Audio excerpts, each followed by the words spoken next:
Lah sepol, Udah, ganti ngantuk.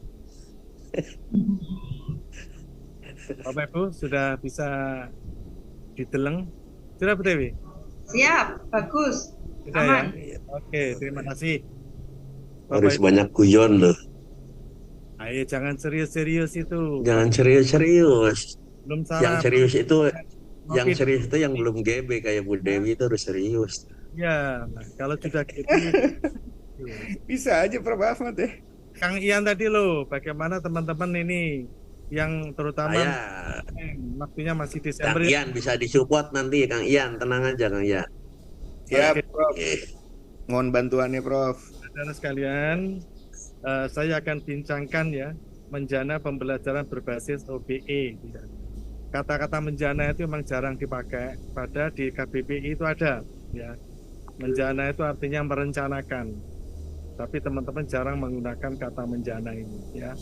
Ibu Bapak sekalian yang saya hormati, Alhamdulillah pada pagi hari ini kita bisa bincang-bincang beberapa poin yang ada di Permen 53 itu sebenarnya kami sudah melaksanakan, sudah lama melaksanakan. Sehingga ketika ada permen itu kita tidak gugup, tidak repot. Nah, karena kami sudah melaksanakan beberapa aspek terkait dengan apa yang ada di Permen 53 itu, Ibu Bapak sekalian.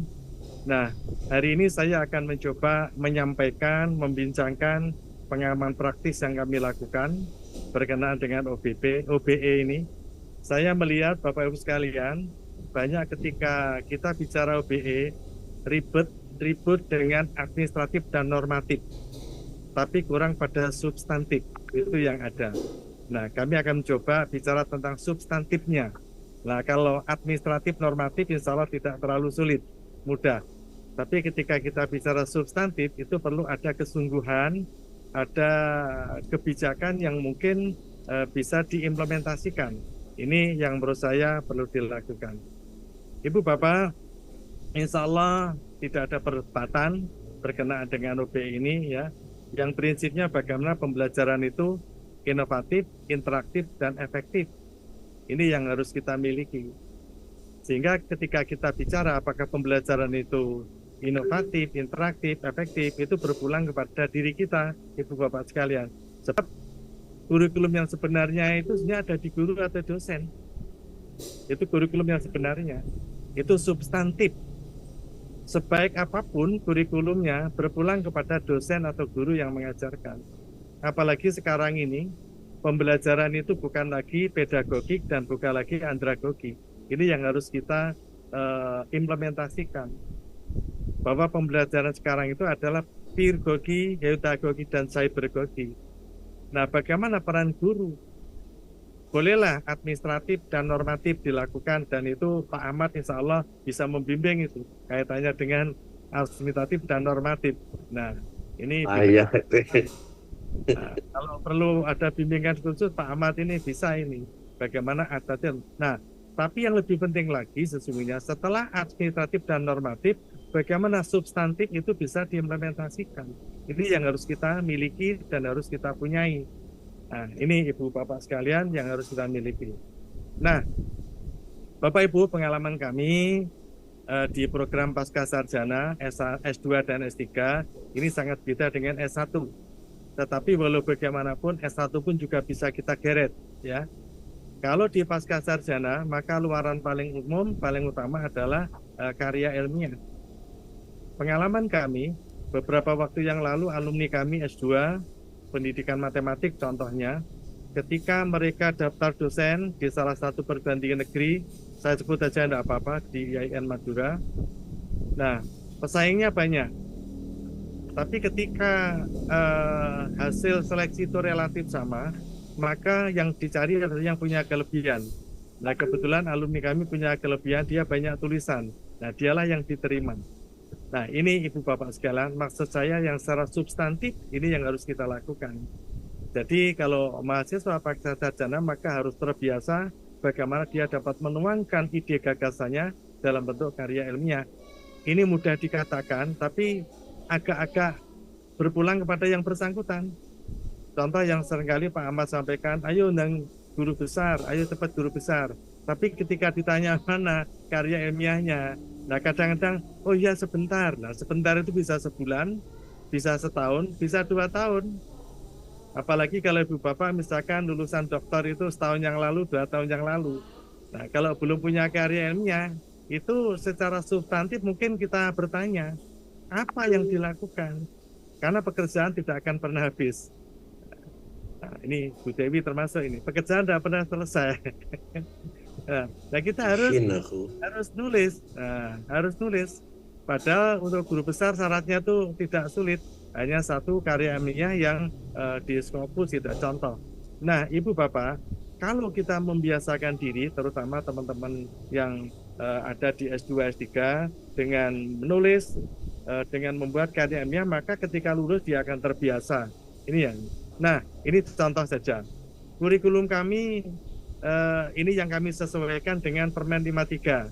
Yang kami ubah bukan mata kuliahnya, tapi yang kami ubah adalah SKS-nya. Kita lihat bahwa kurikulum S2 dan S3 di tempat kami ada ini di semester 3 contoh program S2. Monggo kalau mau diadaptasi untuk program S2 di semester 3 tidak ada kuliah tatap muka. Tapi penulisan karya ada karir 1, 2, dan 3. Nah ini karir 1 semester, kemudian karir 2, karir 3 ada. Demikian juga di kurikulum S3, kami menekankan pada karir 1, 2, 3. Nah ini memberikan kebiasaan kepada para mahasiswa untuk menulis. Ini yang kita lakukan. Nah sehingga kalau berbasis luaran, ya ini yang harus kita lakukan.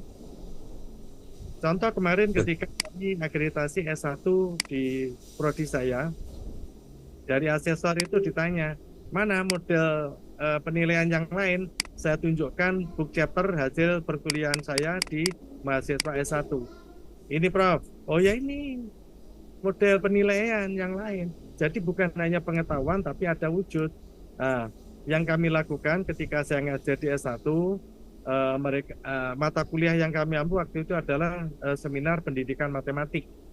Nah, luarannya adalah berupa artikel, dan artikel itu saya publish dalam bentuk book chapter, sehingga di akhir semester itu sudah terwujud book chapternya, Ibu Bapak sekalian. Nah, ini beberapa contoh. Ini yang di S1 menguak, ini ya, ada 2 contoh itu, pembelajaran matematik dan problematiknya masa COVID.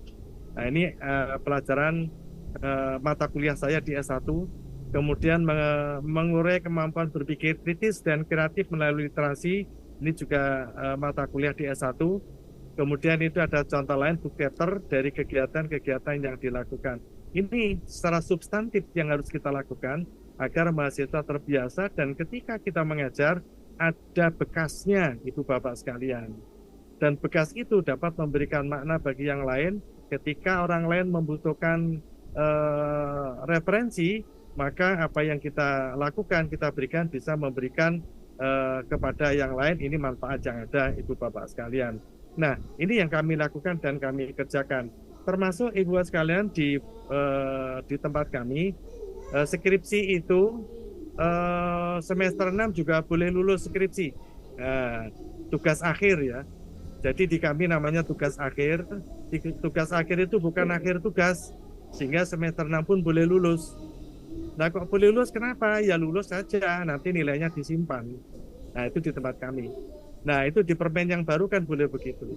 Demikian juga di tempat kami, kalau Bapak Ibu ke Malang, itu ada kampung warna-warni. Kampung warna-warni adalah tugas mata kuliah. Nah karena tugas mata kuliah itu hasilnya bagus, ya, maka dia direkognisi, diakui sebagai KKN dan juga. Jadi dia tidak perlu KKN, tidak perlu skripsi, tidak perlu tugas akhir. Ini beberapa hal yang kita lakukan di UMM yang insya Allah monggo kalau mau diadaptasi. Pada suatu saat saya menjadi reviewer di salah satu perguruan tinggi negeri yang hebat. Ketika saya bertanya, boleh enggak mahasiswa semester 3 KKN? Oh enggak boleh Pak. Boleh enggak mahasiswa semester 5 nulis skripsi? Oh enggak boleh Pak. Itu sekitar setahun yang lalu. Nah di kami, contoh sederhana, semester 3 mau KKN boleh. Itu sudah terjadi lama, sebelum ada permen itu kami sudah melakukan. Skripsi mulai semester 4 dia sudah punya, boleh, enggak apa-apa. Yang tidak boleh itu yang tidak nulis, itu aja. Nah, ini yang kita lakukan, Ibu Bapak sekalian. Nah, terakhir yang perlu kita lakukan, sebaik apapun kurikulum berpulang kepada dosen. Dia adalah the real curriculum. Ya. Dosen itu the real curriculum, Ibu sekalian. Maka yang perlu kita lakukan, kita kerjakan, bagaimana kita selalu berinovasi, berkreasi, agar pembelajaran itu memberikan hasil yang bermakna bagi mahasiswa kita. Ini yang kita lakukan. Sebab ketika di kelas itu ya tergantung dosen itu aja, tergantung gurunya. Ya. Nah, kemudian lulusan mahasiswa pasca sarjana itu harus karya ilmiah. Itu yang kami lakukan di tempat kami. Caranya bagaimana? Beberapa perguruan tinggi yang sering mungkin datang ke tempat kami, baik PTN maupun BTS, saya berikan contoh-contoh. Sehingga kalau tugas mata kuliah itu akan lebih baik kalau berbentuk artikel. Kemudian dari artikel itu kita publish dalam bentuk book chapter maupun proceeding. Dan kita publish dalam bentuk soft file, sehingga tidak perlu pakai biaya, Ibu Bapak sekalian. Nah, kalau itu yang terjadi, maka sesungguhnya karya-karya mahasiswa menjadi lebih banyak. Nah, kemudian tugas akhir, itu sudah kami sampaikan tadi, bisa book chapter, proceeding, dan sebagainya. Kemudian juga ada rekognisi. Misalkan Cinta 2 kita akui sebagai skripsi, enggak apa-apa. Cinta 3 skripsi, enggak apa-apa itu. Hal yang tidak boleh itu yang tidak memberikan keleluasaan, tidak bisa memberikan ruang bagi teman-teman untuk berkreasi, untuk berinovasi. Nah, ini beberapa hal yang menurut saya yang harus kita lakukan. Mari kita sharing ya, berkenaan dengan bagaimana mengajak mahasiswa kita, membawa mahasiswa kita, mereka betul-betul bisa mewujudkan ada luaran yang nyata. Ini yang harus kita lakukan, kita kerjakan. Ya, terima kasih. Saya omong-omong santai saja ya. Alhamdulillah kita patut bersyukur pada Allah. Pagi hari ini kita dapat ngobrol bareng untuk kita sedikit berbagi yang berhubungan dengan kurikulum, apalagi sesuai dengan Permenistek Dikti 53 2023. Kalau Profin tadi langsung ke dunia nyatanya, kalau saya mungkin agak ada hayal-hayalnya sedikit gitu ya. Itu Bapak Ibu, saya di UMP Universitas Muhammadiyah Purwokerto itu sejak 1 Maret 1991. Yang sebelumnya 89 sampai 91 saya dosen tetap di Universitas Ahmad Dahlan Yogyakarta. Dulu IKIP Muhammadiyah, sekarang Ahmad Dahlan. Nah, Bapak Ibu yang saya hormati, ini saya beristri 1 ya. Anak saya yang ada 2, yang 2 sudah almarhum gitu ya. Jadi yang paling besar akhirnya jadi dari nomor 3. Kemudian yang pertama sebelum saya ke peraturan menteri itu, kenapa sih kurikulum harus dirubah gitu ya? Kenapa kurikulum harus dirubah?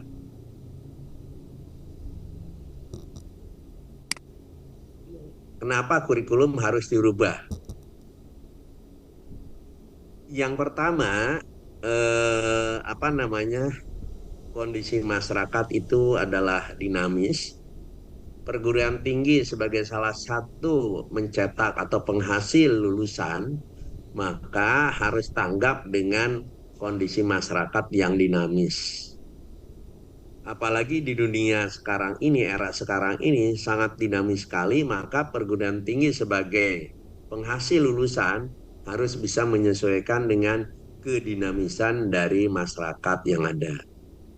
Yang kedua adalah agak beda dengan kurikulum yang lama. Kurikulum yang baru sekarang adalah harus orientasinya kepada stakeholder. Ini kenapa? Karena tidak menciptakan pengangguran. Makanya harus ada komunikasi dengan stakeholder. Jadi fokus pada orientasi stakeholdernya, arahnya kemana. Jangan sampai kita menciptakan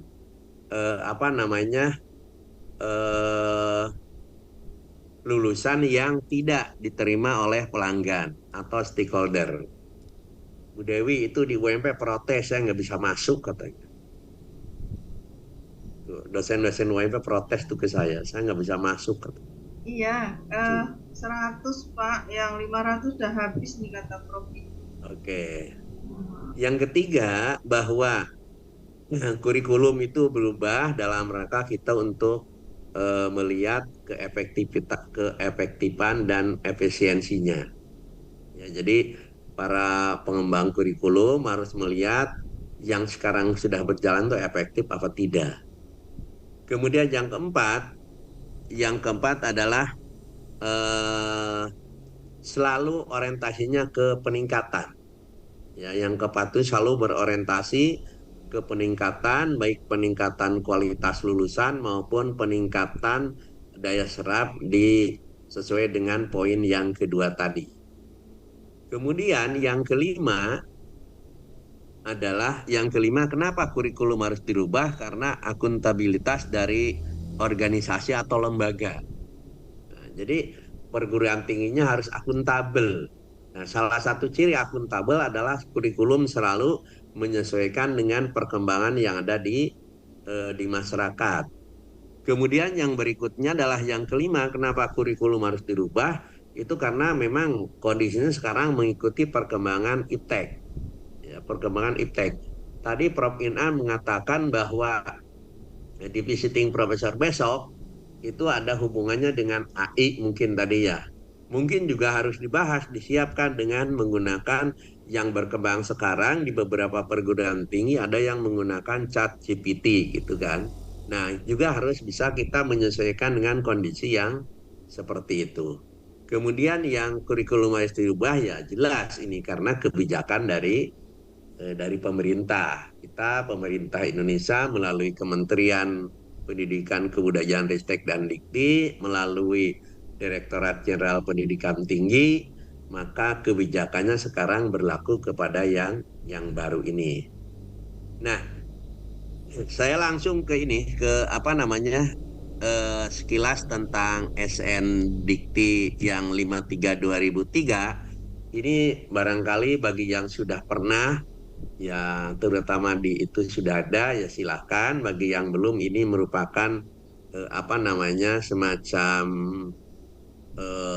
pemahaman lebih awal. Jadi sebelum SNDikti 53, standar pendidikan, standar penilaian, dan standar pengabdian kepada masyarakat masing-masing itu terdiri dari 8 standar. Nah, kemudian di SNDikti 53, standar pendidikan, standar penilaian, standar pengabdian kepada masyarakat itu masing-masing hanya 3 standar. Yaitu hanya standar luaran, standar proses, dan standar masukan. Sehingga dari perubahan tersebut, ya dari perubahan ke Permenristek Dikbud nomor 53, mohon maaf nyebutnya bolak-balik ya. Itu dampak positifnya apa? Memberikan ruang lebih luas kepada perguruan tinggi untuk mendefinisikan kegiatan penelitian pengabdian masyarakat sesuai misi serta situasi dan kondisi setempat. Jadi sinilah perguruan tinggi. Sehingga kenapa saya berangkat dari sini, karena nanti perguruan tinggi harus mengolah kurikulumnya sehingga keleluasan yang diberikan dalam aturan tersebut memang disesuaikan dengan kondisi dan kebutuhan masyarakat. Kemudian juga yang dampak positifnya adalah mengurangi beban pelaporan dalam proses akreditasi. Nah, standar nasional pendidikan itu mulai dari standar nasional pendidikan, standar standar luaran pendidikan. Kita bisa lihat, maka yang paling akan saya sampaikan adalah di sini standar nasional pendidikan, standar nasional penelitian, standar pengabdian kepada masyarakat merupakan satu kesatuan yang tidak terpisahkan dalam pelaksanaan Tridharma. Jadi di SNDikti yang baru, ketiga standar itu jadi satu kesatuan. Penyelenggaraan Tridharma sesuai dengan misi perguruan tinggi dengan menentukan komposisi bobot pelaksanaan masing-masing dharma di tingkat perguruan tinggi, program studi, dan individu dosen. Bapak Ibu bisa dilihat dari peraturan tersebut. Nah, kemudian karena nanti yang banyak di tempat lain, di bagian yang lain, Bapak Ibu penyedaran standar kompetensi lulusan yang kemarin sebelum SNDikti 53, rumusan kompetensi sikap, pengetahuan umum, dan keterampilan umum dijabarkan terpisah secara rinci. Kan Anda di lampiran SNDikti, sikap itu ada 11, keterampilan umum itu ada 12, itu kan secara terpisah. Kemudian yang berikutnya, keterampilan khusus dibuat tersendiri, kemudian pengetahuan dibuat tersendiri. Nah, dasar pembuatan pengetahuan adalah dari visi keilmuannya prodi. Dasar keterampilan khusus dalam rangka menopang visi keilmuannya prodi. Itu. Kemudian tugas akhir sarjana atau sarjana terapan biasanya hanya berbentuk skripsi. Mahasiswa magister terapan wajib menerbitkan makalah di jurnal ilmiah terakreditasi. Mahasiswa doktor terapan wajib menerbitkan makalah di jurnal internasional bereputasi. Nah, sekarang di SNDikti 53 kompetensi tidak lagi dijabarkan secara rinci. Mungkin nanti di akhir saya akan tabelkan salah satu contoh prodi tentang penjabaran dari sikap, keterampilan umum, keterampilan khusus, dan penguasaan pengetahuan. Kemudian perguruan tinggi dapat merumuskan kompetensi sikap, pengetahuan, dan keterampilan secara terintegrasi. Agak beda dengan yang kemarin. Tugas akhir dapat berbentuk prototipe, proyek, atau bentuk lainnya, tidak hanya skripsi, tesis, atau disertasi, seperti yang disampaikan oleh Prof. Inam tadi. Jika program studi sarjana atau sarjana terapan sudah merupakan kurikulum berbasis proyek atau bentuk lain yang sejenis, maka tugas akhir dapat dihapus, tidak lagi bersifat wajib. Mahasiswa program magister terapan dan doktor terapan wajib diberi tugas akhir, namun tidak wajib diterbitkan di jurnal. Tapi ya kembali ke perguruan tingginya masing-masing. Sehingga dampak positifnya adalah program studi dapat menentukan bentuk tugas akhir. Nah, program studi nanti tugas akhirnya seperti apa. Kemudian mendorong perguruan tinggi menjalankan kampus mereka dan berbagai inovasi pelaksanaan Tridharma perguruan tinggi. Bapak Ibu, ini yang erat sekali, dekat sekali dengan masalah kurikulum, ya. Yang erat sekali dengan kurikulum dari standar nasional pendidikan itu, ya, standar luaran atau standar kompetensi lulusan. Standar kompetensi lulusan merupakan kriteria minimal mengenai kesatuan kompetensi sikap, keterampilan, dan pengetahuan yang menunjuk capaian mahasiswa dari hasil pembelajaran pada akhir program pendidikan tinggi. Kemudian itu diteruskan dengan standar kompetensi lulusan dilumuskan dalam capaian pembelajaran lulusan. Nah, di sini maka mencakup kompetensi meliputi penguasaan ilmu pengetahuan dan teknologi, kecakapan, keterampilan spesifik, dan aplikasinya untuk satu atau sekumpulan bidang keilmuan tertentu sampai dengan nomor D. Kemudian capaian pembelajaran lulusan disusun oleh unit pengelola program studi dengan melibatkan pemangku kepentingan dan atau dunia usaha, dunia industri, dan memperhatikan. Nah, ini yang harus diperhatikan adalah visi dan misi perguruan tinggi. Rangka Kualifikasi Nasional Indonesia KKNI Peraturan Presiden Nomor 8 2012. Perkembangan ilmu pengetahuan teknologi, kebutuhan kompetensi kerja dari dunia kerja, ranah keilmuan program studi, kemudian kompetensi utama lulusan program studi, kurikulum program studi sejenis. Sehingga dari situ maka akan muncul namanya capaian pembelajaran lulusan disusun dalam mata kuliah pada setiap program studi.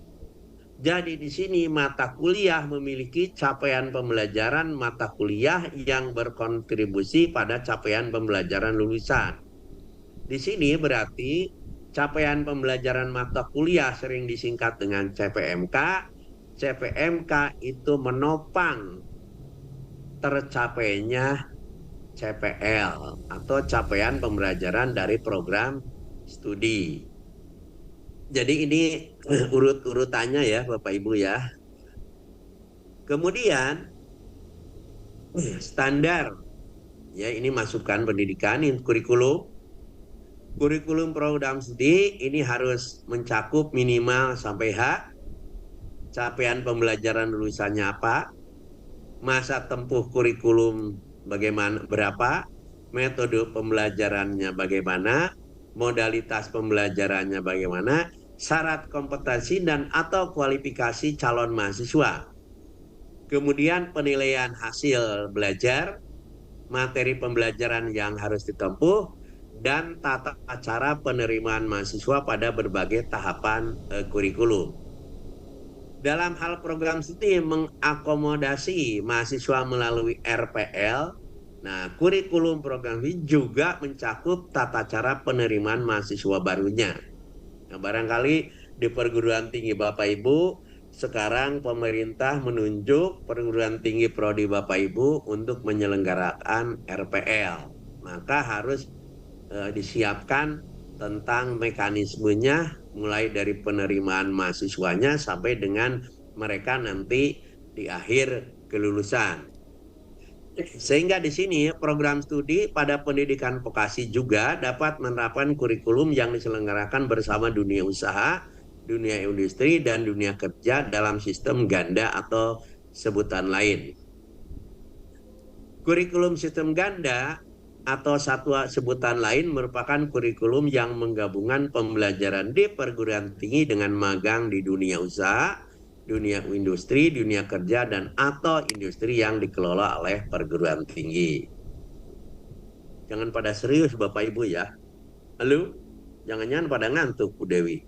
Enggak, kita ngikuti ya, pada kepingin dapat share materinya Justru Pak Muhammad kok.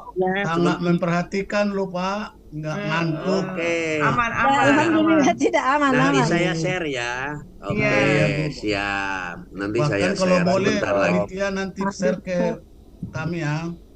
Iya, Oke, Pak. saya share Pak. Ada 3 file di saya Pak, termasuk yang aplikasi nanti ya. Iya, alhamdulillah. Oke. Ya Allah. Nih, kita sekarang ke masa tempuh kurikulum ini. 1, 2 semester atau 1 tahun akademik. 2, selain 2 semester, perguruan tinggi dapat menyelenggarakan semester antara. Nah, jadi dalam 1 tahun akademik ada 2 semester, semester 1 atau semester 2 ganjil atau genap. Nah, di antara ganjil genap muncul semester antara. Nah, semester antara mata kuliah baru atau mata kuliah ngulang itu tergantung dari kebijakan dari perguruan tingginya masing-masing. Kemudian beban belajar dinyatakan dalam SKS. 1 SKS setara dengan 45 menit jam per semester. Ya, 45 jam per semester bukan 45 menit ya. Jadi 1 SKS setara dengan 45 jam per semester gitu ya.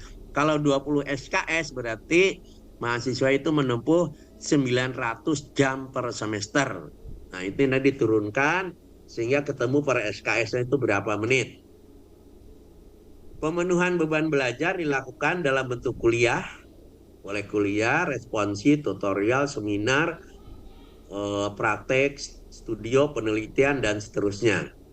Nah, dapat dilakukan di luar program studi dalam bentuk pembelajaran dalam program studi berbeda pada perguruan tinggi yang sama. Sehingga muncul di MBKM itu ada mahasiswa mengambil berapa SKS di perguruan tinggi, di prodi dan perguruan tinggi asal, kemudian mengambil di luar program studi masih dalam perguruan tinggi, bisa juga mengambil di luar prodi, di luar perguruan tinggi yang kita kenal dengan pertukaran mahasiswa.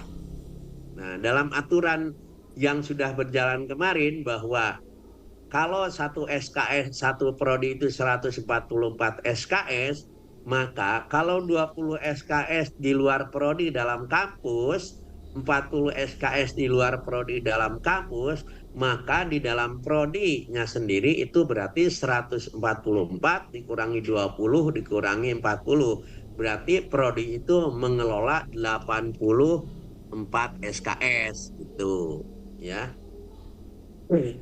Nah, seperti yang B, pembelajaran dalam program studi yang sama atau program studi yang berbeda pada perguruan tinggi lain. Misalnya Bu Dewi ngajar prodi apa, Bu Dewi? Saya di PBSI, Prof. Bahasa Indonesia. Ya. Barangkali mahasiswa bahasa Indonesianya Uniped ingin mendalami tentang IT atau statistika atapa matematika yang berhubungan dengan bahasa Indonesia di Purwokerto boleh. Itu namanya berarti dia sudah B itu sudah berjalan.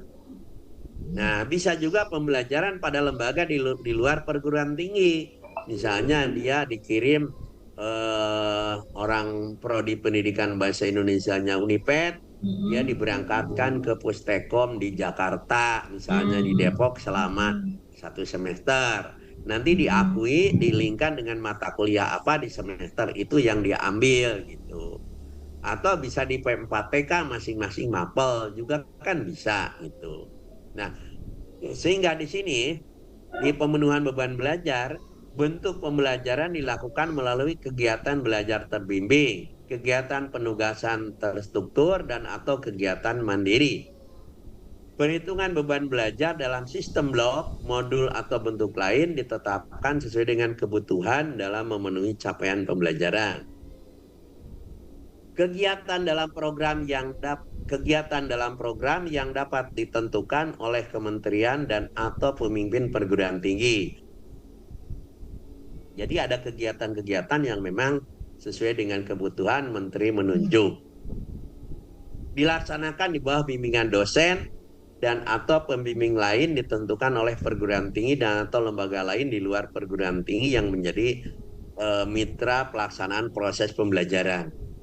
Bapak Ibu yang saya hormati, untuk poin yang ini kunci utamanya adalah Bapak Ibu untuk pertukaran mahasiswa, untuk mahasiswa sendiri ngambil keluar atau mahasiswa luar ngambil ke kampus kita, itu berarti di sini maka LMS-nya, webnya harus sangat bagus. Sehingga kemarin kami itu di Prodi Matematika di UMP, kemarin kami nerima mahasiswa dari Universitas Halu Oleo Kendari. Ya, ternyata saya tanya, kenapa Mbak ngambilnya di Matematika UM Purwokerto di tempat saya? Saya buka webnya, ada mata kuliah yang menarik dan sebagainya, sehingga dia ngambil mata kuliah yang ada di Purwokerto. Dengar Pak, siapa ya? Iya. Lanjut Pak. Oke. Nah, ini masa tempuh kurikulum ya. Mulai dari program, ini pasalnya pasal berapa ada di SNDikti 53. Program diploma 1, 2, 3, dan 4. Beban belajarnya, distribusi beban belajar, magang, MBKM tidak ada, tugas akhir. Nah, ini saya lewat aja karena program diploma barangkali nggak ada yang mengelola program diploma. Nah, yang sarjana saja. Sarjana beban belajarnya 144 SKS yang dirancang dengan masa tempuh kurikulum 8 semester. Distribusi beban belajar pada semester 1 dan semester 2 paling banyak 20 SKS. Jadi Bapak Ibu tawaran di semester 1-2 ya 20 SKS lah gitu. Pada semester 3 dan seterusnya paling banyak 24 SKS. Tuh. Kemudian dapat dilaksanakan pada semester antara paling banyak 9 SKS. Jadi kalau Bapak Ibu di semester jeda semester 2 ke 3 atau 3 atau 5 atau 4 ke 5 gitu ya, antara semester ganjil semester genap masuk lagi di semester ganjil di tahun ajaran baru, biasanya kan waktunya agak panjang liburnya, maka dilakukan pelaksanaan semester antara, tapi maksimal 9 SKS. 9 SKS itu untuk yang ngulang atau mata kuliah yang baru itu tergantung dari kebijakan pimpinan perguruan tingginya masing-masing. Ada SK-nya, ada aturannya, cara bayarnya, dan sebagainya. Magang tidak ada. Kemudian MBKM, nah dapat sebagian beban belajar di luar program studi dengan ketentuan. Nah ini yang saya sampaikan tadi. 1 semester atau setara dengan 20 SKS dalam program studi yang berbeda pada perguruan tinggi yang sama. Jadi kalau ada bahasa Indonesianya Uniped, ngambil di program studi manajemen di Uniped, ya boleh dengan 20 SKS itu maksimal gitu ya. Itu di perguruan tinggi yang sama. Paling lama 2 semester atau setara 40 SKS di luar perguruan tinggi. Misalnya Purwokerto ngambil ke Malang, Purwokerto ngambil ke Uniped, itu boleh. Jadi paling lama 2 semester setara 40 SKS gitu. Tugas akhir tadi sudah disampaikan, bentuknya macam-macam.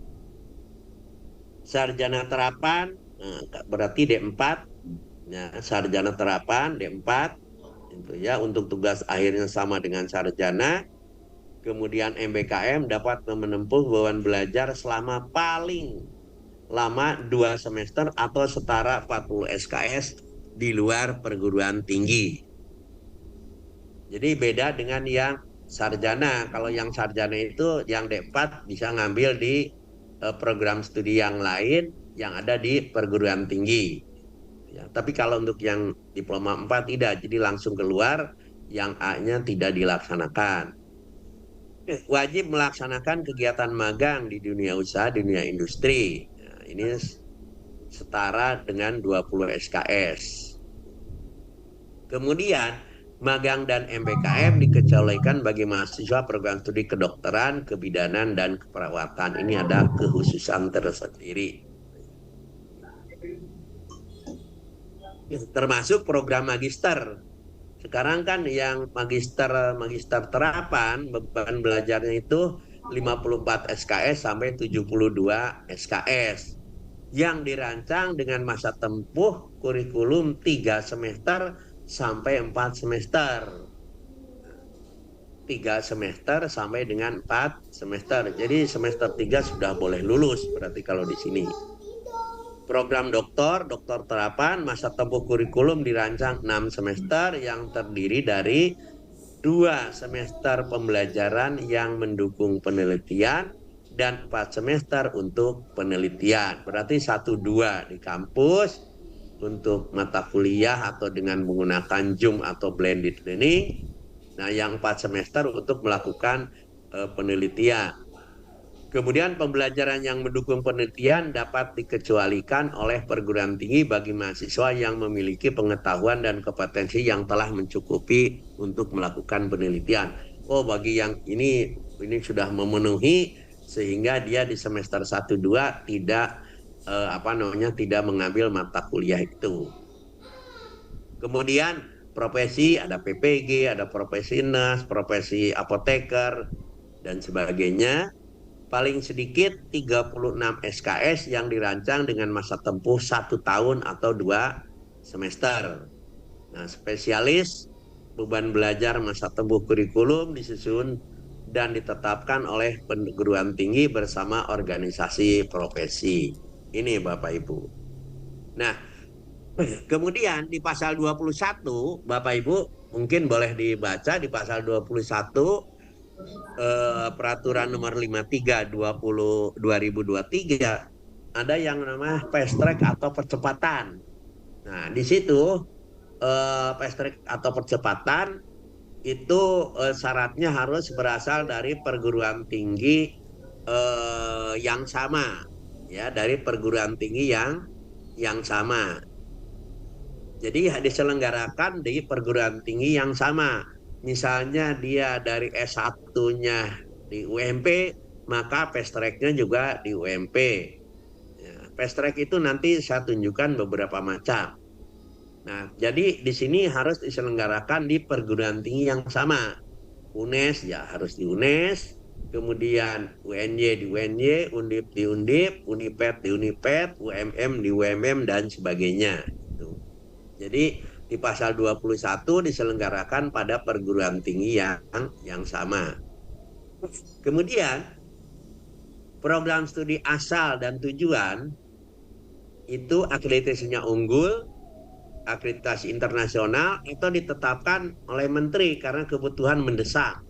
Nah, ini mudah-mudahan aja yang ketiga ya, sehingga kami pada ditunjuk gitu ya. Gitu. Jadi kalau yang itu dari akreditasi unggul, misalnya pendidikan matematika UMP baik sekali ya belum bisa meskipun ada magisternya atau PPG-nya unggul gitu. Karena di sini nanti yang sarjana bisa fast track di PPG, bisa fast track di magister. Yang magister bisa fast track dengan doktor, percepatan gitu ya. Ini. Tapi program studinya ya harus terakreditasi unggul atau akreditasi internasional dan juga karena ditetapkan oleh menteri untuk kebutuhan yang mendesak. Nah, perguruan tingginya mengajukan ke menteri. Jadi kalau sudah ada mungkin Muhammadiyah Malang itu yang unggul apa ya? Ada dari Muhammadiyah Malang? S1-nya unggul? Halo? Yang dari UMM kayaknya nggak ada, Prof. Tadi mau masuk nggak bisa. Ada Bu Dewi. Ada toh? Oh ya Allah, Bu Hari. Ada Bu Hari Windu. Ini soalnya video ini Bu Hari. Bu Hari. Alhamdulillah Halo, Bu banyak Hari. Prof Ahmad. Nggih, kami yang sudah Yang unggul, prodi S1-nya kami bahasa Indonesia juga sudah unggul S1-nya. PPG-nya unggul belum? Oh, kecuali PPG karena baru kami Prof, prodinya baru masuk Oke. ke universitas nggih. Bukan, PPG kan sudah diakreditasi oleh LAM. Sudah unggul belum PPG-nya? Oh, belum. Kami tinggal PPG dari FKIP itu yang belum prodi PPG. Kalau yang lain alhamdulillah sudah PKN, bahasa Indonesia, matematika, Ada sambung. S2 bahasa Indonesia? Saya di S2 bahasa Indonesia Prof Ahmad. Enggak, S1-nya unggul bahasa Indonesia. Iya, tapi S2-nya belum. Nah, kejar dong S2-nya unggul biar nanti bisa fast track, itu nanti akan laris Insyaallah, mahasiswanya. amin. Iya, Gitu. pangestunya Prof. Ya, ini jadi kalau unggul-unggul begitu maka menurut peraturan pasal 21 itu bisa gitu. Ya, ini. Kemudian nah ini pasal 21 itu begini salah satunya gitu ya. Tadi mahasiswa bahasa Indonesianya Muhammadiyah Malang gitu ya. Itu syarat dari pasal 21 minimal sudah sampai semester 6. Jadi semester 1 sampai 6-nya berada di bahasa Indonesianya UMM, kemudian dia pingin langsung PPG. Nah, berarti di semester 7 dia sudah bisa masuk ke dunia PPG gitu kalau menurut peraturan itu. Nah, berarti semester 1-nya di PPG, semester 7-nya di S1 gitu ya. Nah, sehingga kurikulum semester 1 sampai 6 itu harus maksimal sehingga di semester 7 itu jangan meninggalkan beban untuk masuk ke dunia PPG gitu. Ini saya contohkan dulu sarjana dengan profesi PPG gitu. Sehingga yang di semester 8-nya mengikuti program sarjana, di semester 2-nya profesi. Jadi nanti mahasiswa itu sudah selesai 4 tahun masuk sudah dapat sarjana dan profesi gitu. Ini akan untuk kita mengolah kurikulumnya sampai ke situ gitu. Jadi mohon maaf Bapak Ibu ya ini saya hanya sifatnya memahami dari peraturan itu gitu ya.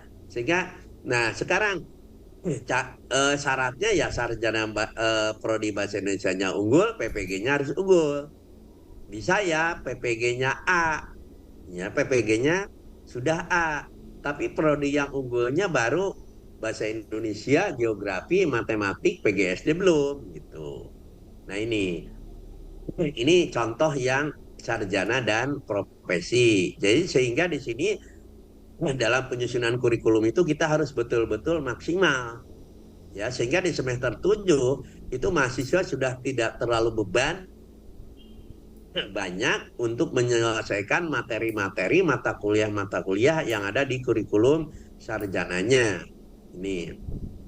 Sehingga di semester 8 dia itu sudah masuk full di semester 2-nya profesi. Nah, ini yang sarjana dan profesi. Kemudian S1 S2 lah ini ya.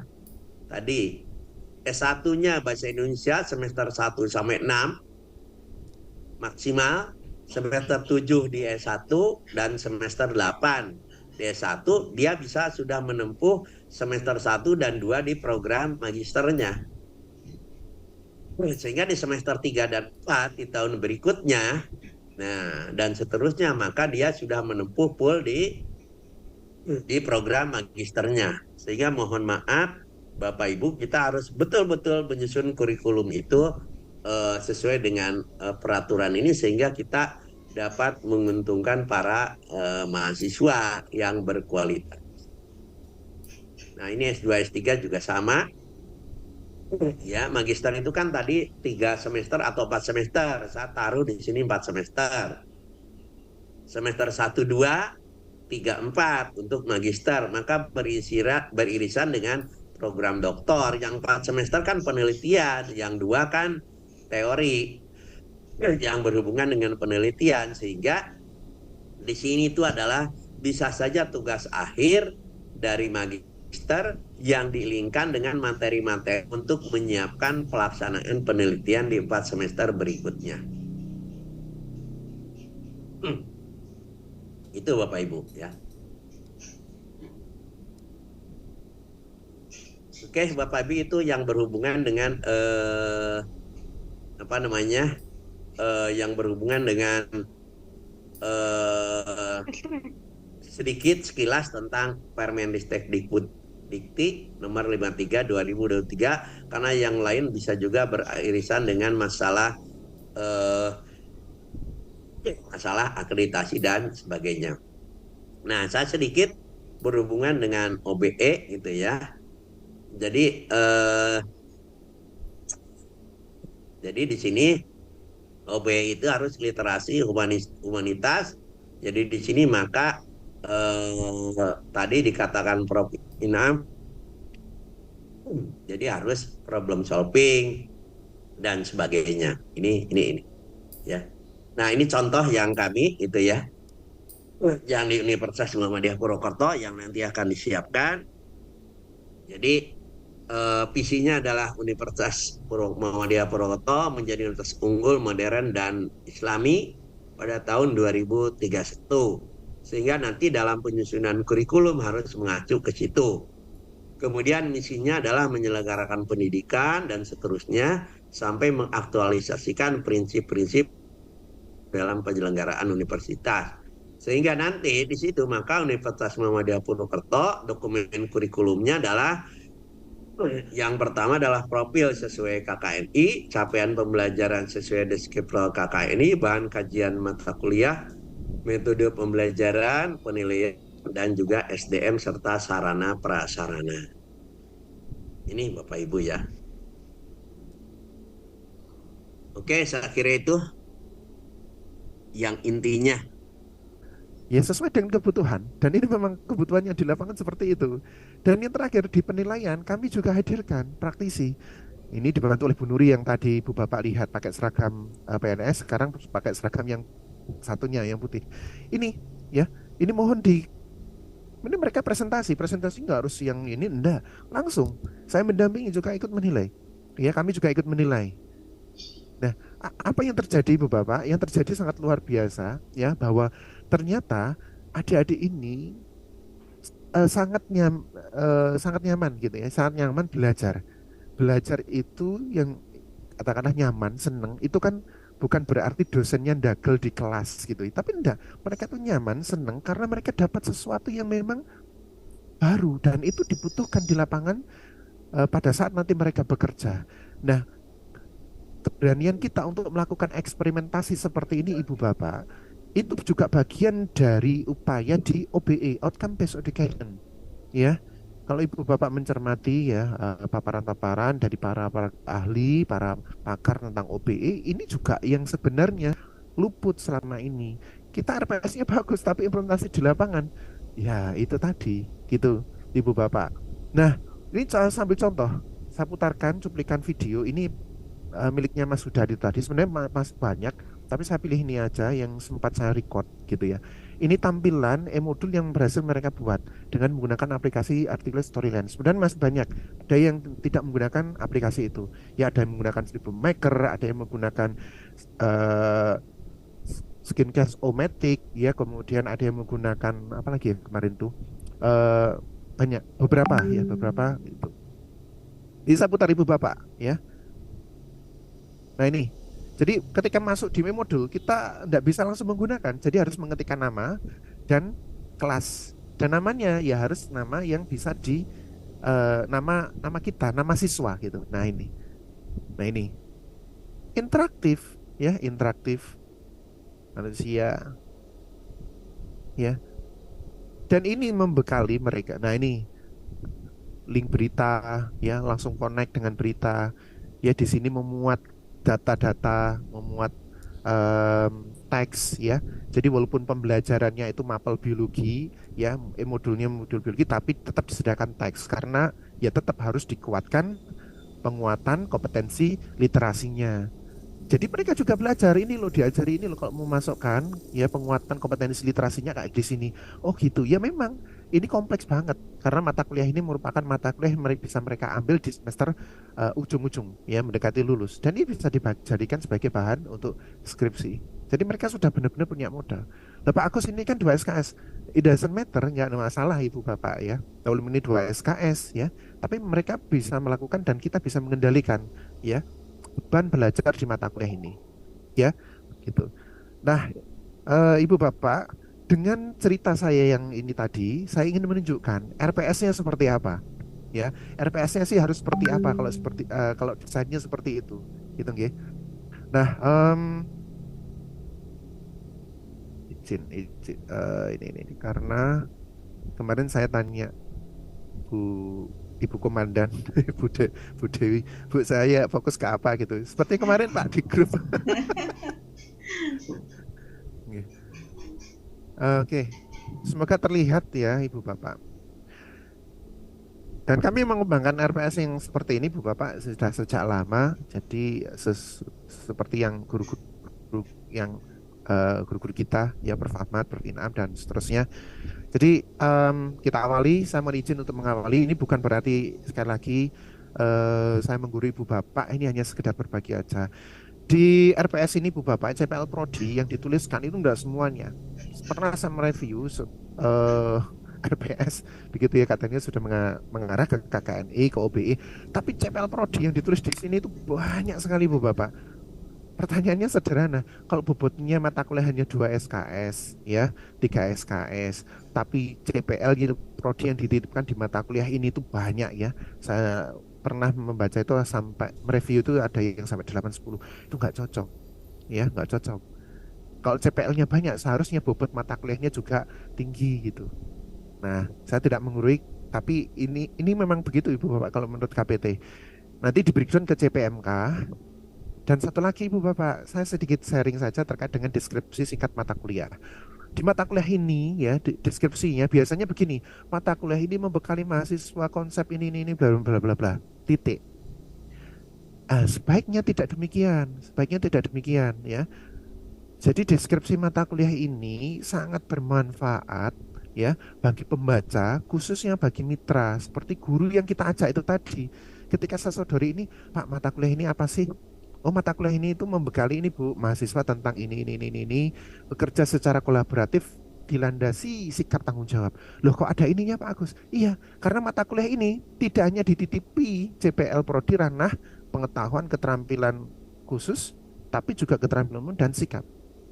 Nah, nanti kalau misalnya CPL Prodi sudah benar-benar mengarah ke Permendikbud nomor 53 tahun 2023, ya it doesn't matter, tapi sebenarnya itu blend jadi satu, ya terintegrasi, nggak bisa dipisahkan. Kemudian sebaiknya ada redaksi seperti ini Bu Bapak. Capaian pembelajaran pada mata kuliah ini dapat dicapai melalui perkuliahan reguler. Artinya masih bisa boleh loh mencapai kompetensi yang ada di mata kuliah ini, yaitu pengembangan e-modul melalui perkuliahan reguler bersama praktisi, ya bersama di lab pembelajaran misalnya, ya, atau melalui bentuk kegiatan pembelajar di luar kampus seperti mengajar di sekolah, riset, atau bentuk lain yang disetujui oleh prodi atau universitas, silakan, ya. Nah, ini memberikan, ya, ini merupakan disclaimer yang memberikan ruang bahwa kalau ada anak-anak kita, ibu bapak yang kebetulan ikut kampus mengajar, ya, riset di bidang pembelajaran, di bidang pendidikan, kok ada, ya, ada kompetensi yang dicapai berupa pengembangan e-modul, apapun bentuk e-modulnya, itu silakan bisa direkognisi dengan mata kuliah ini. Jadi mata kuliah ini tidak eksklusif, ya, karena kita bukan dewa ibu bapak yang bisa memberikan segalanya. Ketika mereka belajar dibimbing oleh dosen, ya, bersama dengan guru-guru dalam kampus mengajar, it's okay, it doesn't matter. Jadi mata kuliah ini itu terbuka, ya, bisa dicermati oleh siapapun. Ya, makanya kita sebut RPS ini sebagai salah satu living document, artinya dokumen yang terus bertumbuh, ada evaluasi, ada improvement yang selalu dilakukan. Dan ini selaras dengan prinsip PEPP yang menjadi salah satu domain di outcome based education, di kurikulum berbasis outcome based education. Karena saya visit gitu ya ke salah satu perguruan tinggi di Sulawesi sana, ibu bapak, ya, saya lihat deskripsi mata kuliahnya, ya, oke, bagus, tapi kok fokus ke pengetahuan, ya, padahal mata kuliah itu juga dititipi dengan keterampilan umum, khusus, dan bahkan sikap. Oleh karena itu, silakan ibu pak. Nah, kemudian yang berikutnya, kalau misalnya di mata kuliah ini ibu bapak melibatkan praktisi, tulis praktisinya, ya, karena sekolah-sekolah tadi saya yakin ibu bapak sudah banyak kerjasama dengan sekolah mitra, ya, di sekitar, tulis.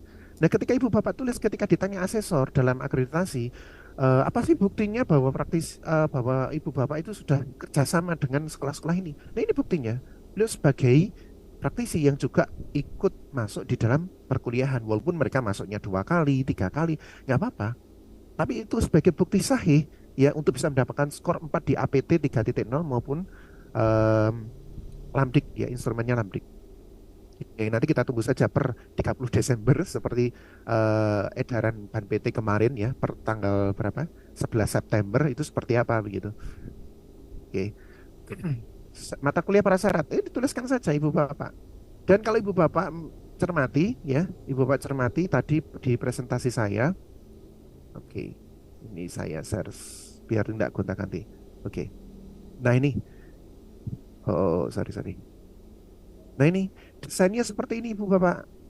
Jadi di RPS, ya, di RPS itu kami desain pertemuan 1 dan 2, ketiga, keempat, dan seterusnya sesuai kebutuhan itu memberikan semacam introduction, ya, pengantar.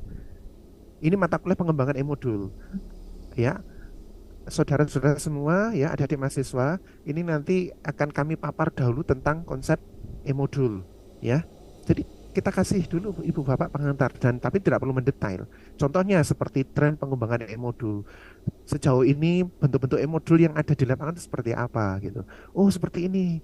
Ragam perangkat lunak yang digunakan untuk menyusun e-modul apa saja.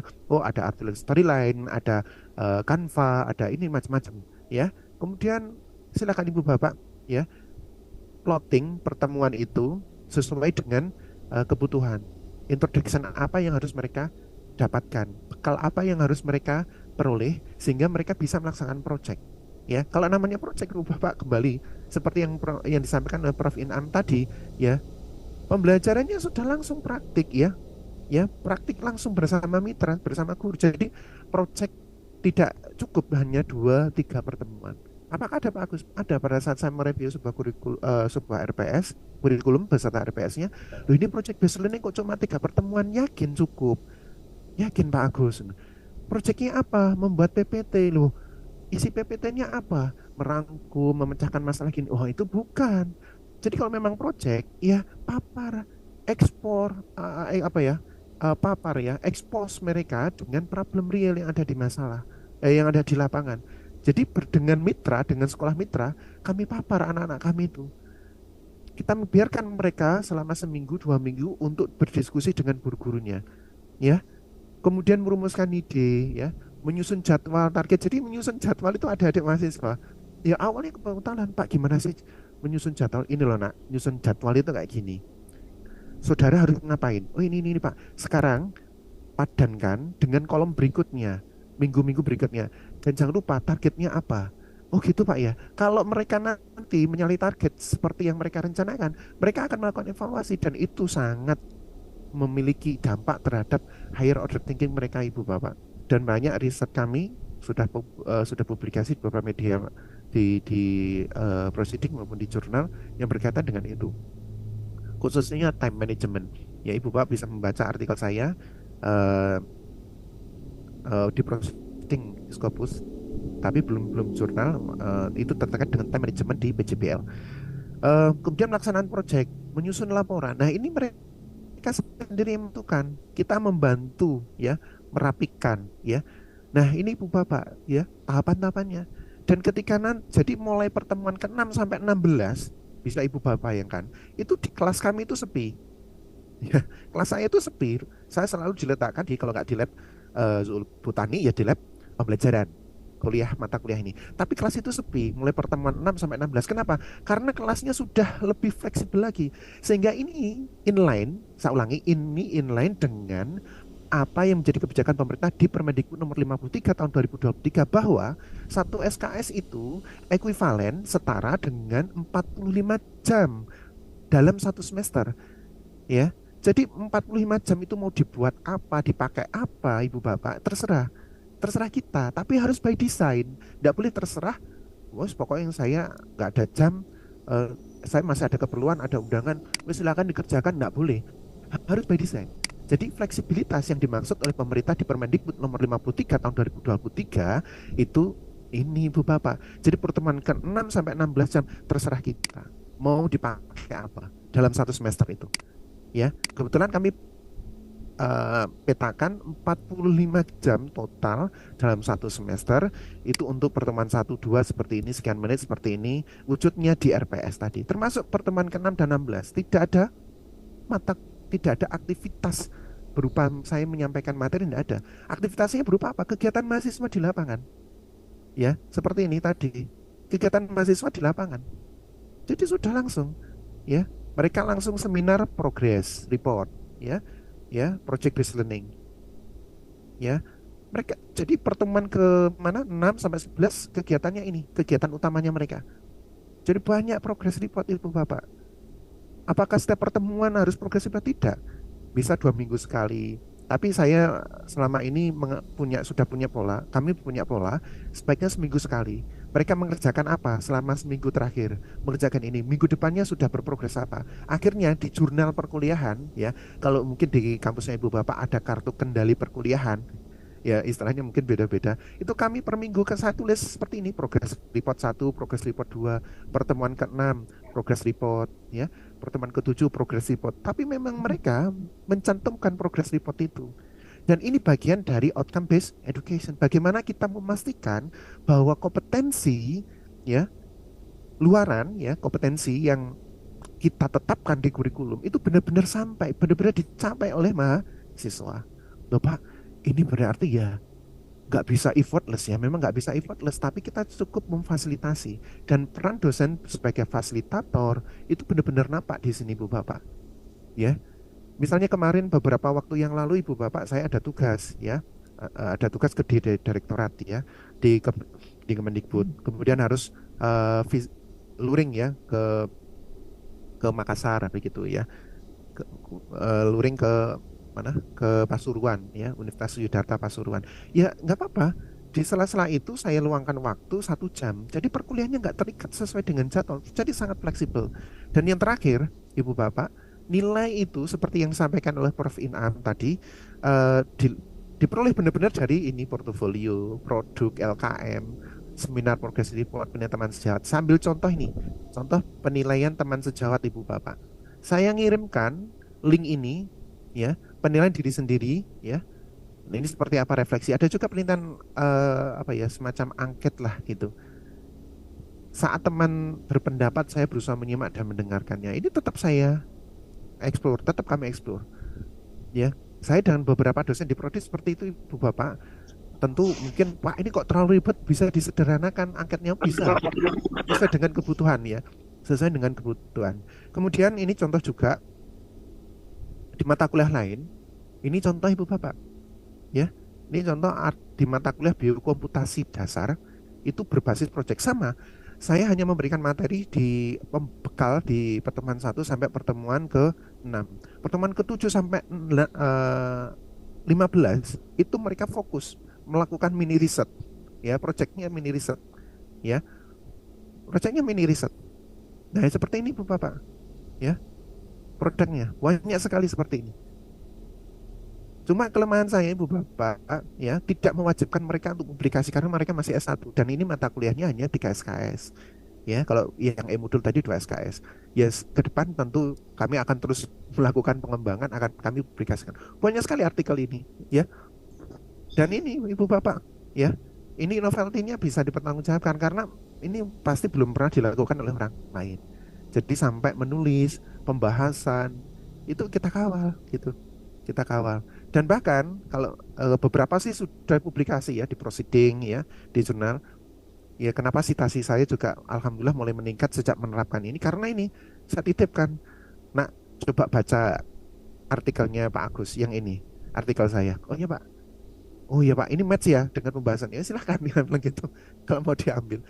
Itu Bu Dewi dan Ibu Bapak pengalaman implementasi langsung di tentang OBE, ya, tidak hanya di RPS-nya tapi langsung action di lapangan. Ya. Yang sedang Kalau pengen dibutuhkan. kolaborasi, Prof, Pak Sadat Kenapa? ini harus Pak sering Agus? ikuti Prof Ahmad, Siap, Pak siap, Muji. Prof. Nanti jaringannya akan berkembang luar biasa dengan kita di. Jadi kalau buka webdikti itu seperti minum obat. 3 kali Pagi sehari. sekali, siang sekali, sore sekali. Babar blas. Kalau saya dulu, jadi kalau saya waktu saya jadi pimpinan di universitas, dekan KTU itu sebelum dia kerja buka dulu webdikti ada apa di dikti yang baru. Itu Kalau ada dia. yang baru saya rapatkan. Duhur habis makan siang, istirahat, buka lagi webnya. Buka lagi Oh, ada web. yang baru rapatkan. Oh, ini triknya loh biar dapat rezeki dari Terus, dikti. nah jam 17 pulang kerja, dia buka webnya ada yang baru enggak di Dikti Info yang baru. Kalau ada, kita rapatkan besok pagi-pagi. Insya Allah, Jadi, keren-keren. ya bukannya program kompetisi, hibah-hibah dikti dan sebagainya, kita atau penelitian dan sebagainya kita coba menggunakan formula 3 kali sehari. Siap. Dan Email TU kepala juga. kantor wajib melaporkan itu. Pak, ada ini Pak yang baru. Oh, langsung rapat. Oh, ini Pak yang baru, langsung rapat. Jadi alhamdulillah tempat kami nggak pernah ketinggalan hibah dan sebagainya. Selalu berada di pemenang terus depan gitu. Terdepan. Oh, Itu ya Bapak Ibu, itu trik minum 3 kali ya gitu. Monggo yang lain. Makasih Pak Ahmad, Prof Ahmad yang luar biasa. Saya kenal dengan beliau itu sebelum menjadi profesor. Jadi dia sangat tahu saya, tidak apa-apa. Memang saya anaknya. Saya ikut Bu Dewi, saya ikut jadi anaknya Prof Ahmad. Monggo silakan ya. Udah mau ditonyo saya nggak ngejar-ngejar GP. Aduh, Masya Allah. Dimarah-marahi terus sama Prof Ahmad ini. Kita mau masuk ke Pak Agus Muji. Silahkan Pak Agus Muji. belum jawab belum? Pak Yang Agus belum lengkap jawab dan belum? mungkin langsung dengan contoh-contohnya. Nah, ini. Karena tadi minta contoh RPS, saya juga mau. Oh, Saya juga mau. Nanti Oke, bisa siap, di siap. Zoom. Boleh, Monggo. boleh. Oke, terima kasih Bu Dewi. Terima kasih Putri dari Riau Kepulauan, ya, luar biasa. Semangat beliau. Dan juga Pak Syadat dari Kalimantan Timur nggih, dari Tanjung Redep. Ini jauh-jauh juga. Monggo suatu saat kita buat Zoom bareng-bareng ya Bu Dewi ya dan Pro Ahmad. Misalnya sebuah jilid kedua begitu. Jadi ibu bapak sudah langsung mengirimkan ke kami RPS, nanti kami cermati, nanti akan ada masukan dari Prof Ahmad, dari kita semua, itu akan jauh lebih impactful gitu ya.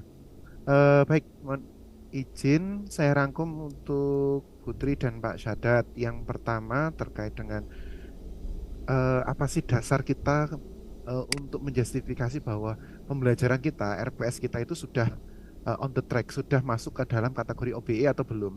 Ibu Bapak, sebenarnya kategori OBE atau tidak itu kita kembali lagi ke konsepnya ya, ke konsep. Sambil contoh ini mohon maaf. Nah ini slide saya yang beberapa. Jadi guru kita Prof Suning ya, Bilmawa, itu kan beberapa kesempatan itu juga sering menyampaikan ya, termasuk kami kemarin pada saat dapat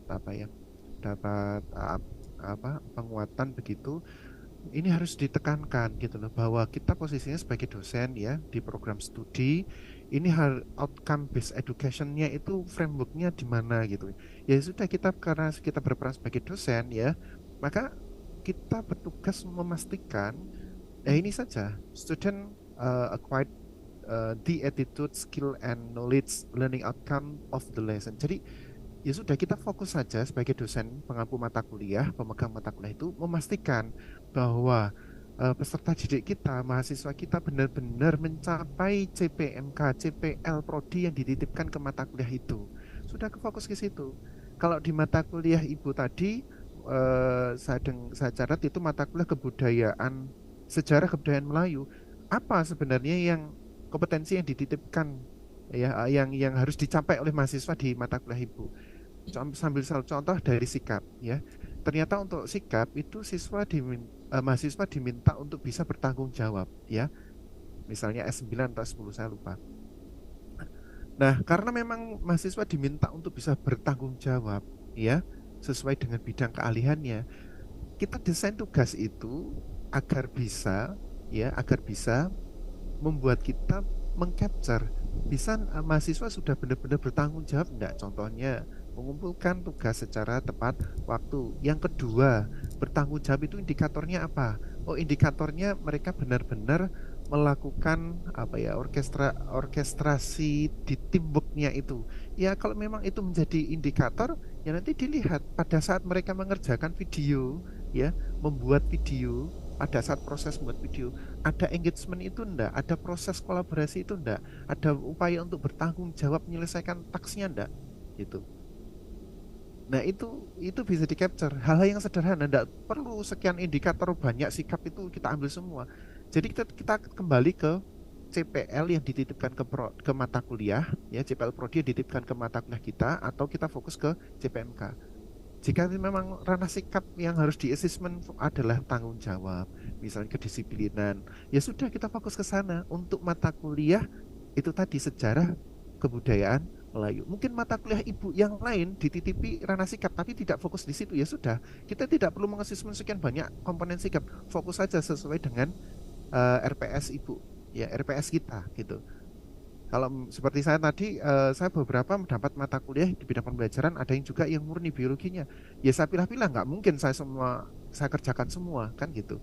Dan itu kalau kita taat itu Ibu Bapak, pada saat kita melakukan PPEPP, ya, untuk khususnya untuk evaluasinya sama follow up-nya, tindak lanjutnya, misalnya di RTM-nya, itu sebenarnya memudahkan kita kok dalam memetakan CPL mana prodi itu yang sudah dititipkan ke MK yang belum tercapai. Oh, di mata kuliahnya Pak Agus sikap ini belum tercapai, tapi di mata kuliah itu sudah tercapai. Nah, ini akan memudahkan kita gitu. Jadi assessment sikap itu tidak harus semuanya. Ini sekaligus menjawab pertanyaan Pak Sadat tadi. Ya, instrumennya seperti apa? Instrumennya bisa banyak sekali ya, bisa banyak sekali. Sambil contoh untuk sikap yang seperti ini terintegrasi Ibu Bapak. Jadi ini portofolio ya, penilaian portofolio. Dalam portofolio ada ranah sikap juga. Ya, ini kelompok terbuka dalam menerima saran dan kritik. Ya sudah, sederhana seperti ini saja. Karena ini sesuai dengan request, sesuai dengan amanah, sesuai dengan apa yang dipesankan oleh Prodi, bahwa Pak Agus, mata kuliahnya Pak Agus, mata kuliah ini 2 SKS, kami titipi sikap ini. Sudah. Ketika ini sudah tercapai ya sudah. Nanti akan memudahkan kita untuk melakukan evaluasi ketercapaian CPL di akhir ya, menjelang pemutakhiran kurikulum di tahap berikutnya. Jadi tidak perlu semuanya gitu, tidak perlu semuanya kita lakukan assessment. Dan ini by observasi kan Ibu Bapak, by observasi. Terbuka menyampaikan kontribusinya masing-masing. Kan pasti ditanya, kita tanya, "Nah, kontribusimu terhadap kelompok ini apa?" "Oh, kemarin saya sudah melakukan ini tandanya ini Pak, di portofolionya sudah saya tandai." Nah, itu bagus. Itu artinya dia memang benar-benar bertanggung jawab. Ada muatan kolaborasinya juga, ya. Sehingga Ibu Pak Sadat tadi menyampaikan rumusnya seperti apa. Kalau ditanya rumus sebenarnya sangat bervariasi tergantung kita, tapi yang jelas ini yang saya pakai Ibu Bapak. Ya, jadi ketika mereka mengumpulkan portofolio itu sudah kita asesmen semua gitu. Ya, pada saat mereka presentasi seperti apa, ya sampai berasesmennya seperti apa, bobot 100 nanti muncul nilai sudah. Ya, Pak, daftar kehadiran boleh, ya. Kalau kehadiran mereka juga ikut menjadi konsideran Ibu Bapak dalam memberikan nilai, silahkan gitu ya. Tapi sebenarnya kita kembali ke CPMK, ya, CPMK, CPL yang ada di mata kuliah. Jadi itu Ibu Tri dan Pak Sadat, bagaimana menata pertemuan di MK. Tadi seperti tadi yang saya sampaikan, ya, saya menyambung apa yang disampaikan oleh Prof. Ahmad, bahwa memang kita harus benar-benar ngecek itu CPL Ibu Bapak, ya. CPL-nya Prodi yang dititipkan ke kita apa, kita turunkan menjadi CPMK, sub CPMK atau kompetensi akhir yang diharapkan, itu benar-benar kita lihat. Nah, baru kalau kita sudah tahu, oh ternyata mahasiswa harus bisa 1, 2, 3, 4, ya. 1, 2, 3, 4. Untuk ranah sikap, sekali lagi, itu bisa integrasi, ya, terintegrasi, tidak harus muncul sendiri di sub CPMK, itu tidak harus muncul sendiri. Tadi sudah saya contohkan, sudah saya perlihatkan, sehingga untuk mappingnya akan sangat lebih mudah, ya. Mahasiswa itu harus bisa mengembangkan sebuah modul elektronik. Tapi sebelum membuat modul elektronik kan tidak mungkin mereka belajar mandiri benar-benar script from zero, kan tidak mungkin gitu. Ya sudah, kita kasih modal gitu, ya sudah kita petakan, ya, modal yang minimal yang harus mereka dapatkan agar mereka bisa benar-benar berinteraksi dengan guru di sekolah, melakukan need assessment, ya, kemudian membuat modul elektroniknya itu sendiri. Itu apa? Ya sudah kita petakan pertemuan 1 sampai ke 5 itu pengantar, ya, pemberian apa ya, modal gitu ya, tren gitu ya. Misalnya tren pengembangan e-modul, kemudian jenis-jenis metodologi dalam pengembangan perangkat ajar itu apa saja. Akhirnya mereka akan tahu, oh sebaiknya saya menggunakan desain riset, ya, desain riset, ya, entah itu validation studies maupun development studies. Kenapa saya nggak boleh pakai ADI? ADI itu pengembangan instructional design. Akhirnya mereka punya wawasan, oh iya, instructional design itu kan yang dikembangkan ininya. Kalau kita hanya mengembangkan ini, mendingan pakai desain riset. Oh begitu, ini ada dasarnya, kitab sucinya ini, dasarnya ini. Oke. Nah, mereka akan semakin yakin. Itu di bagian awal. Jadi kita kasih modal. Nah, itu kita petakan, Pak. Jadi kita harus melakukan analisis sebenarnya mereka butuh modal apa untuk bisa melakukan project based learning, ya. Kalau benar-benar langsung start project based learning agak susah. Kami sudah melakukan eksperimentasi sejak 2018 sampai sekarang, itu susah. Ya, sebenarnya bisa, tetapi karena kami tahu kemampuan mahasiswa kami seperti apa, sehingga kami lakukan pemberian bekal terlebih dahulu lah, modalnya gitu.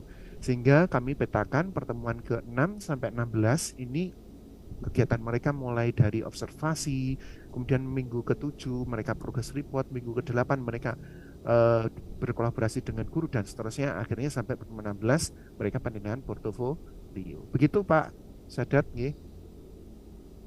Saya tambahkan sedikit Pak Agus ya. Monggo Prof. Monggo, Prof. Ahmad.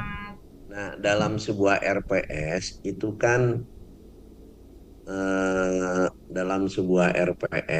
kan ada 16 kali pertemuan. Misalnya 1 UTS, 1 UAS, berarti kan tinggal 14. Nah, tidak semua pertemuan itu menggunakan PJBL, tergantung dari kondisi materinya. Dan CPL-nya tidak harus dari semester 1, pertemuan 1, 2, 3, 4, 5 PJBL. Kemudian UTS, PJBL lagi, kemudian UAS. Enggak begitu. Jadi melihat konten materinya cocok apa tidak dengan PJBL gitu.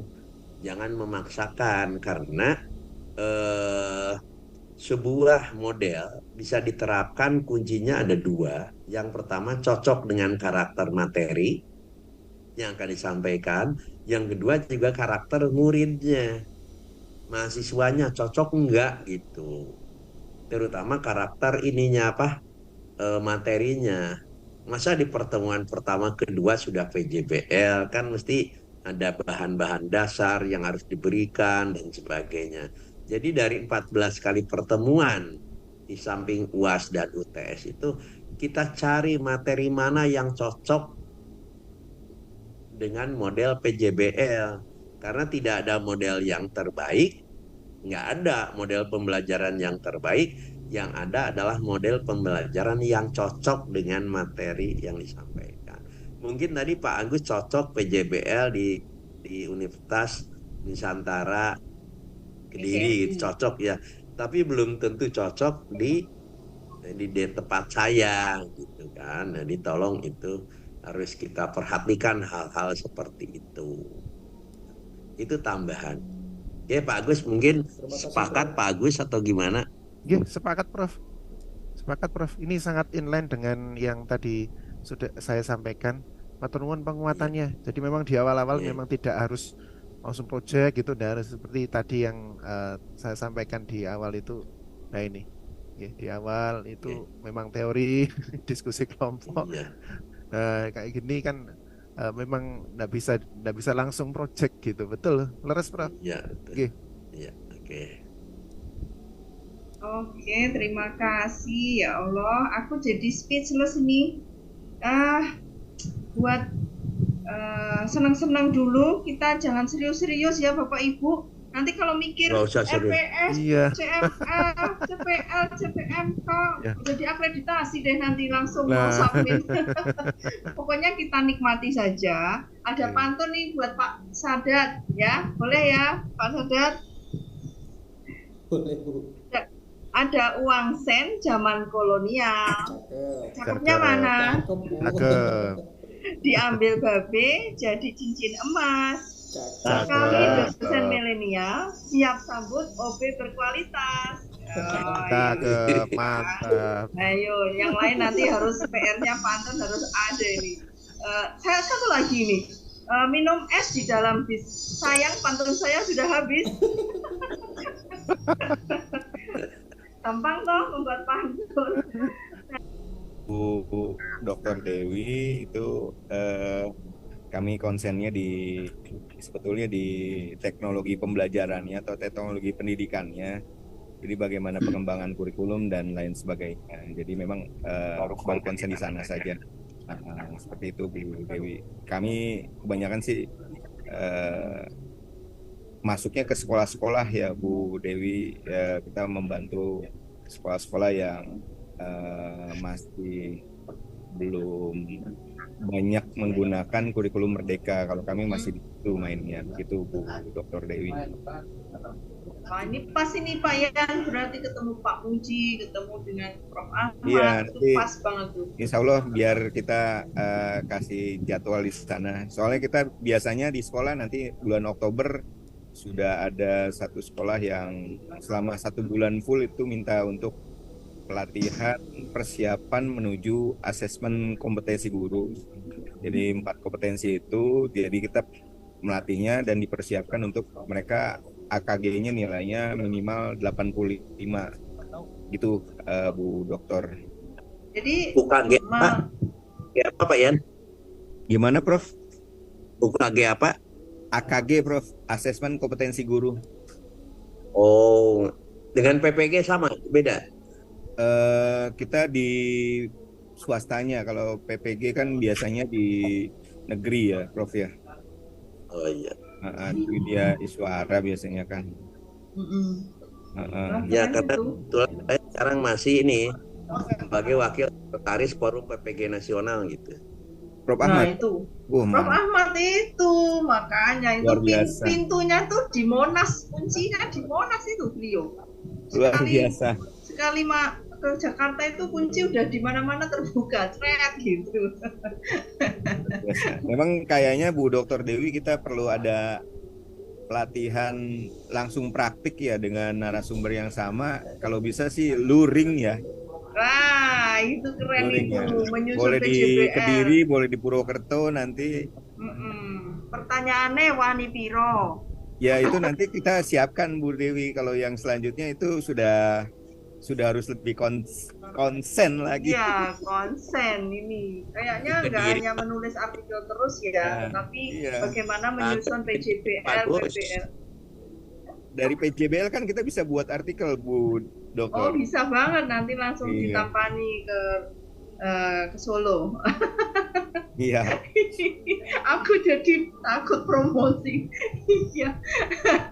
Oke, ada pertanyaan atau harapan dari teman-teman? Satu lagi dari peserta, saya silakan untuk mengakhiri pertemuan ini. Saya beri privilege pada Bapak Ibu yang mau tampil untuk memberikan masukan, memberikan harapan atau apa. Nggak perlu diskusi pertanyaan apa, pokoknya. Saya sedikit Bu Dr. Dewi mau Oh, konfirmasi aja ke Prof Ahmad. Kemarin saya sedang ya istilahnya masuk ke sekolah gitu jadi konsultan ya, membahas tentang visi misi. Tadi saya melihat ada visi misi pada tahun 2031 kalau nggak salah ya. Iya, betul. Nah, Ya. yang jadi konfirmasi saya adalah kenapa harus ada tahun? Berarti pertanyaannya itu dari saya, konfirmasi saya, kenapa perlu dicantumkan tahun padahal visi misi kan bisa berlandaskan setiap tahun ya, sehingga misalnya berakhlak mulia di tahun 2031 misalnya, kenapa di tahun 2031 berakhlak mulianya, kenapa enggak dari tahun besok? Sekarang iya, kenapa harus nanti 2031 berakhlak mulianya gitu? Gitu aja sih. Dikuyu Prof Ahmad, dia udah mengintip-intip jawab beliau itu. Terima kasih. Ayo Prof, Gini. dijawab. Visi itu kan sama aja dengan mimpi. Mimpi kita itu tahun sekian jadi apa? Indonesia emas tahun 2045 katanya. Ya, katanya itu visinya Indonesia emas tahun 2045. Saya juga pertanyaan kayak Pak Ian, kenapa sih tidak sekarang Indonesia emas gitu loh. Iya. Karena ada tahapan-tahapan, intinya ada tahapan-tahapan bahwa mau ya seperti orang naik tangga lah. Coba Bu Dewi dari tangga 1 kakinya melangkah ke tangga 4, kira-kira sakit nggak? Ya mekangkang Prof, angel. Ya sakit nggak? Angel kan? Makanya tangga 1, tangga 2, tangga 3. Nah tangga 1, 2, 3 itu yang tahunan. Kemudian tangga sekian sampai sekian 5 tahunan. Kalau dalam bahasa istilah sekarang itu ada renov, renstra, dan apa namanya jangka panjang. Itu aja Kang Ian itu, ya itu. Siap, Biar kita nggak terlalu apa ya. Nah makanya di dalam penjaminan mutu kan ada ancaman, ada peluang, ada apa namanya, ada ancaman, ada peluang, ada kekuatan, kelemahan, dan ada kelemahan. Maka untuk kita bisa menghitung kekuatan saya berapa, kelemahan saya berapa, pakai instrumen, pakai skor angka, kemudian peluangnya berapa, kemudian ancamannya berapa, maka dimasukkan dalam rumus akan ketemu di penjaminan mutu itu saya berada di kuadran berapa. Nah, Siap. mungkin Muhammadiyah Malang mau tidak mau harus berada di kuadran 1 karena di situ kategorinya agresif, ya kan? Karena kekuatannya lebih tinggi dan peluangnya lebih besar. Nah, seperti perguruan tinggi kecil dan sebagainya ya di kuadran 4 yang sifatnya adalah konsolidasi, kekuatannya ada, tapi kelemahannya masih banyak. peluangnya ada, maka dikonsolidasi masuk di kuadran yang keempat gitu. Itu mohon maaf dari sistem penjaminan mutu. Dari situ maka kita bisa menentukan kenapa 2031 gitu. Mungkin pimpinan yang lama kami hanya itu yang sampai 2031. Tapi bisa aja dengan yang baru nanti nggak usah lama-lama lah deh besok gitu kan, lusa itu. Itu ya Kang Agus ya. Oke.